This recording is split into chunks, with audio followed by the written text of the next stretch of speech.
Last week, we at Dark Corners gave you our top 9 horror entrances, and all you hard corners out there responded with some of your own. So we thought we would tackle the great horror entrances again, this time with your suggestions. We didn't include much in the way of giant monsters on our list. Dandy Dotty suggested the huge ant appearing over the sand dune in Them, while Travelling Texan put forward the slow, serious build that ultimately reveals one of the goofiest looking giant monsters in screen history, the Giant Claw. But as our audience has previously established, there is only one king of the monsters. W, Alex Wario94 Ashbourne and Michael Denny all named Godzilla. We've already seen the damage done to a small village, but it is not until the investigators arrive that they start to uncover the cause. Giant footprints give way to the sound of an alarm bell. The villagers and investigators rush up the mountain, only for Godzilla to rise above it. As the people flee, we hear Godzilla's deafening roar. The King of Monsters has arrived. Legend Ray 007 suggested something from space. The discovery of an alien spacecraft in War of the Worlds is shrouded in mystery, and for once, the humans act friendly towards the alien visitors. We're friends, yeah. Unfortunately, it doesn't pay off, setting the stage for the massive invasion of Earth. For a more intimate outer space menace, Dwayne C. suggested The Blob. Boy, that was close. Hey, come on, I want to see if I can find it. Here, a curious old man finds the meteorite first and starts poking at it with a stick. At first glance, the goo seems harmless enough, until it starts moving independently of gravity, and we realise very quickly that this is something much more serious. Our next entry, suggested by Ravenhouse Mystery, sidesteps our strictly horror rule, but the arrival of the T-Rex in Jurassic Park is not just an epic introduction, but also the moment we knew CGI would have a permanent place in film.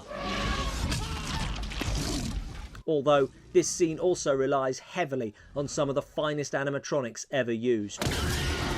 Jurassic Park famously only includes 15 minutes of dinosaur footage in a film that runs over 2 hours, but Spielberg makes every second count, building not just to the reveal of the T-Rex, but also the danger he poses. We get the first hint that something is coming. The missing goat. Where's the goat? Then the claw on the downed electric fence that no longer offers any protection. Finally, ripping through the wires, we see something we have never seen on film before. And the scene has only just begun. We picked Bela Lugosi's Dracula to headline our top 10, but as Will Cook pointed out, Spanish Dracula, shot on the same sets with the same script, is technically more superior, with a dramatic push in on the count. However, Earthstar Films' Kevin Crichton and Kay Rater all preferred Christopher Lee, who delivers an equally charming and dominant performance. This entrance lacks the supernatural touch of Lugosi's, relying more heavily on Lee's stately presence. Count Dracula. I am Dracula, and I welcome you to my house. For our money, Lee's later entrance is far more exciting. Hissing with fresh blood still on his face, the agile creature of the night leaps over a table, reminding us that he is the one in charge.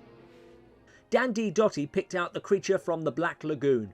Having introduced the mysterious fossilised hand of a prehistoric creature, the team sends for help in uncovering the rest of the skeleton. You be gone long?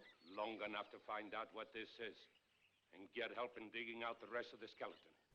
As they rush back to the tents, the camera returns to the water, where we discover that this prehistoric monster is far from extinct.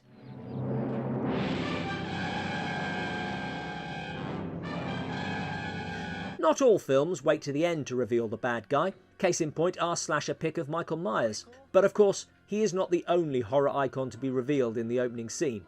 Richard Denny and Watchwaddle both suggested Freddy Krueger in A Nightmare on Elm Street. We are teased with the glove, a glimpse of his face as he stalks a terrified victim. We hear his evil cackle. See the gloves in action and the brim of his hat. Then silence. Before... Evil Sil suggested Jason Voorhees' appearance in Friday the 13th Part 2. Through the film we see little more than his hands as he murders a bunch of unsuspecting victims, but the first time we see his face, it is covered with a sack, looking suspiciously like the killer from the town that dreaded sundown. Jason would not pick up the hockey mask until the next film. But for our slasher pick, we have to agree with Michael Penkus and Sean O'Brien, who suggested Jason's first entrance in the original Friday the 13th. Having beheaded Jason's mother with a machete, Alice retreats out onto the safety of the lake. As the police arrive in the morning, relief washes over her face. Until...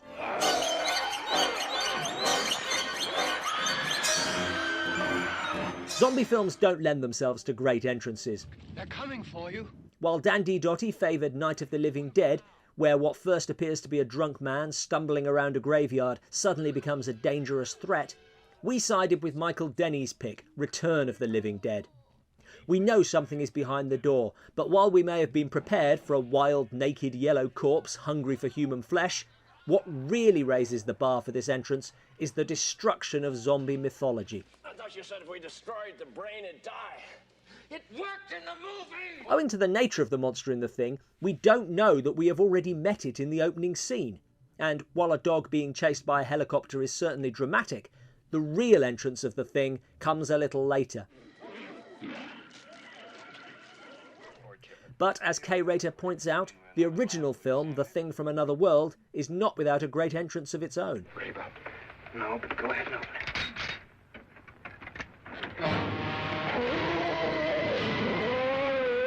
And finally, Glenn Talbot suggested Sadako's entrance from 1998's Ringu. Now, we never fully established our rules and we left this one off our list because we had already been introduced to Sadako through a flashback dream sequence. Sadako! And later the discovery of her corpse in the well. However, there is no denying that her reveal at the climax of the film is one of the greatest moments in horror. From the opening scene, we have been teased by what happens when you watch the possessed tape. With each replaying of the tape, our focus is drawn ever closer to the well as we watch in anguish at what is coming out from within. Finally, Sadako draws herself out, inching closer to the screen before pulling herself through. Often when horror films build to a big climatic reveal, it fails to deliver on the audience's imagination. See the spider at the end of It, or the over-the-top ending in the original Poltergeist. But Ringu delivers a creepy scene which has become the iconic image of Asian horror. So that wraps up our greatest entrances video. You can see our top 9 here, and if you have any other ideas for horror top 10s, let us know in the comments below. Thanks for watching.